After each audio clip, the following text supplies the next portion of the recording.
الحمد للہ رب العالمین والصلاة والسلام علی سید الانبیاء والمرسلین اما بعد فاعوذ باللہ من الشیطان الرجیم بسم اللہ الرحمن الرحیم قال اللہ تبارک و تعالی فی القرآن المجید والفرقان الحمید والذین هم للزکاة فاعلون صدق اللہ العظیم وبلغنا علی رسولہ النبی الکریم الامین وَنَحْنُ عَلَى ذَلِكَ لَمِنَ الشَّاهِدِينَ وَالشَّاكِرِينَ وَالْحَمْدُ لِلَّهِ رَبِّ الْعَالَمِينَ۔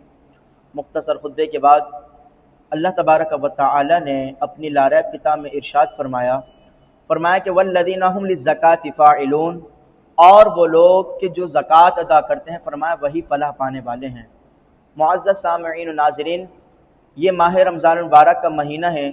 یہ وہ مہینہ ہے کہ جس میں اللہ تبارک و تعالی نے طرح طرح کی فضیلت بیان فرمائی ہے۔ کہیں روزوں کی فضیلت بیان فرمائی جاتی ہے، کہیں اعتکاف کی فضیلت بیان فرمائی جاتی ہے، اور کہیں زکوٰۃ کا معاملہ بیان فرمایا جاتا ہے۔ اللہ تبارک و تعالی نے جہاں نماز کا حکم فرمایا وہاں پر فرمایا وَآتُوا الزَّکَاۃَ، یعنی کہ اس سے یہ پتہ چلتا ہے کہ جس طرح انسان کے لیے نماز افضل ہے، اسی طرح زکوٰۃ بھی افضل ہے، چونکہ زکوٰۃ ارکان اسلام میں سے تیسرا رکن ہے۔ ارکان اسلام 5 ہیں، نمبر 1 کلمہ طیبہ، نمبر 2 نماز، نمبر 3 زکوٰۃ، نمبر 4 روزہ، اور نمبر 5 حج۔ تو جس طرح انسان کے لیے یہ ضروری ہے کہ وہ نماز ادا کرے، کلمہ طیبہ ادا کرے، تو اسی طرح مسلمان کے لیے یہ بات بھی ضروری ہے کہ وہ زکوٰۃ کو ادا کرے۔ زکوٰۃ کی تعریف سماعت فرما لیں۔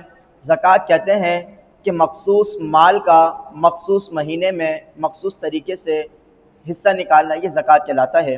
اور رب تبارک و تعالی نے قرآن مجید میں زکوٰۃ کا کچھ ارشاد فرمایا ہے کہ والذین هم للزکاۃ فاعلون، اور وہ لوگ کہ جو زکوٰۃ ادا کرتے ہیں، فرمایا وہی فلاح پانے والے ہیں۔ حضرات محترم، معزز سامعین، یہ بات لازمی سمجھیں کہ زکوٰۃ ایک اہم ترین عبادت بھی ہے اور ایک اہم ترین اللہ تبارک و تعالی کے یہ حکم بھی ہے۔ اگر کوئی شخص زکوٰۃ سے بچنا چاہتا ہے، جو زکوٰۃ ادا نہیں دیتا، تو اس کے بارے میں بھی وعید آئی ہے، اور جو شخص زکوٰۃ کو ادا کرتا ہے تو فرمایا کہ یہی وہی ہے کہ جو مومنین ہیں، جیسا کہ اللہ تبارک و تعالی نے سورہ بقرہ میں نازل فرمایا کہ وَمِمَّا رَزَقْنَاهُمْ يُنْفِقُونَ، اور جو ہم نے انہیں رزق دیا وہ اس میں سے خرچ کرتے ہیں۔ تو رزق میں خرچ کرنے سے مراد یہاں پر زکوٰۃ سے ہی مراد ہے کہ اللہ تبارک و تعالیٰ کا یہ حضرت انسان پر کروڑوں احسان ہے کہ اللہ تعالیٰ نے اس کو اپنی بے تحاشا نعمتوں سے نوازا، کبھی اس کو مال کی نعمت سے نوازا، کبھی اس کو رزق کی نعمت سے نوازا، کبھی اس کو کاروبار کی نعمت سے نوازا، کبھی اس کو طرح طرح کی نعمتوں سے نوازا۔ تو زکوٰۃ ایسا بھی نہیں ہے کہ ہر کسی پر فرض ہو۔ اب ہمارے کو یہ سمجھنا ہے کہ زکوٰۃ کس پر فرض ہے، کس طرح فرض ہے، اور کتنی مقدار ہے، کیا معاملہ ہے، کیا معاملات نہیں ہے۔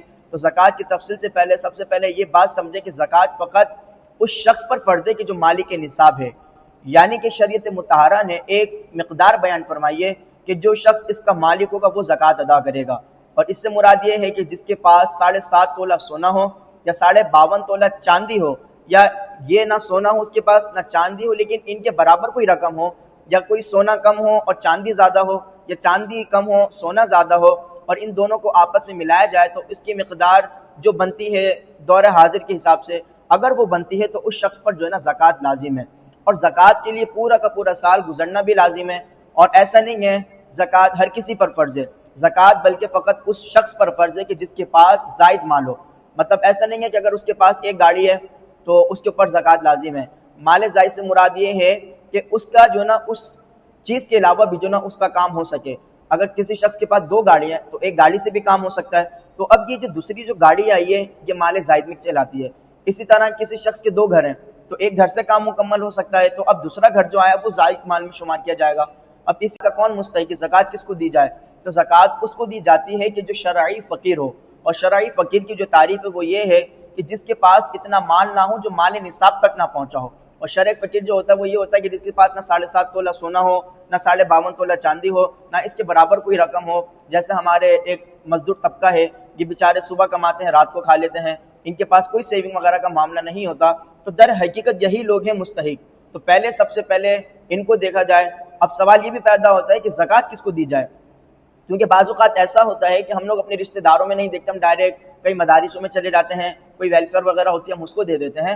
تو شریعت نے جو فرمایا وہ یہ فرمایا سب سے پہلے انسان اپنے گھر میں دیکھے کہ اس کے گھر میں کون مستحق ہے۔ اگر اس کے گھر میں کوئی مستحق ہے تو وہ زکوٰۃ کی رقم اس کو دے دے، اور زکوٰۃ کی رقم جب اس کو دے رہا ہے تو یہ ضروری نہیں ہے کہ اس کو بتائے، بلکہ اپنے دل میں ارادہ کر لے، اور دل میں ارادہ کرنے کے بعد اس کو اس طرح دے دے کہ جس سے اس کی دل آداری بھی نہ ہو، جس سے وہ شرمناک بھی نہ ہو، تو اس کو وہ زکوٰۃ ادا کر دے، کیونکہ وہ شرعی فقیر ہے، اس کے لیے زکوٰۃ لینا جائز ہے۔ تو یہاں پر ایسا ہوتا ہے کہ جس کے اوپر زکوٰۃ لازم بھی نہیں ہوتی تو اس کو بھی زکوٰۃ کی رقم دی جا رہی ہوتی ہے۔ تو اس زکوٰۃ کے بڑے باریک معاملات ہیں، تو یہ جس کا حق ہے اسی کو پہنچانی چاہیے۔ اور جب رشتہ داروں میں کوئی نہیں ہے تو اب پڑوسیوں میں آیا جائے گا۔ اب جب پڑوسیوں میں بھی کوئی نہیں ہے، اب یہ جو دوسرے جو مساکین وغیرہ ہوتے ہیں، غربا ہوتے ہیں، اب ان کو دیا جائے گا۔ اب اگر یہ بھی نہیں ہے تو پھر اب یہ جو ویلفیئر وغیرہ کھلے ہوئے، مدارس وغیرہ کھلے ہوئے، ان کو دیا جائے گا۔ اس سے پہلے یہ نہیں ہے ڈائریکٹ آپ نے زکوٰۃ کی رقم نکالی، آپ کے گھر میں، اپنے ہی گھر میں کوئی شخص ایسا ہے کہ جو زکوٰۃ کا مستحق ہے، آپ اس کو نہیں دے رہے، آپ کسی اور کو دے رہے ہیں، تو اگر اس طرح کریں گے تو اس طرح کرنا یہ ناجائز ہے، غلط ہو جائے گا اس طرح۔ تو زکوٰۃ کا جو مستحق ہے تو اللہ تبارک و تعالیٰ نے قرآن میں خود ارشاد فرمایا والجار ذی القربى والجار الجنب والصاحب بالجنب وابن السبیل وما ملکت ایمانہم۔ تو یہ قرآن کریم کی آیت ہے، تو اسٹارٹنگ جو کرنی ہے وہ اپنے گھر والوں سے ہی کرنی ہے۔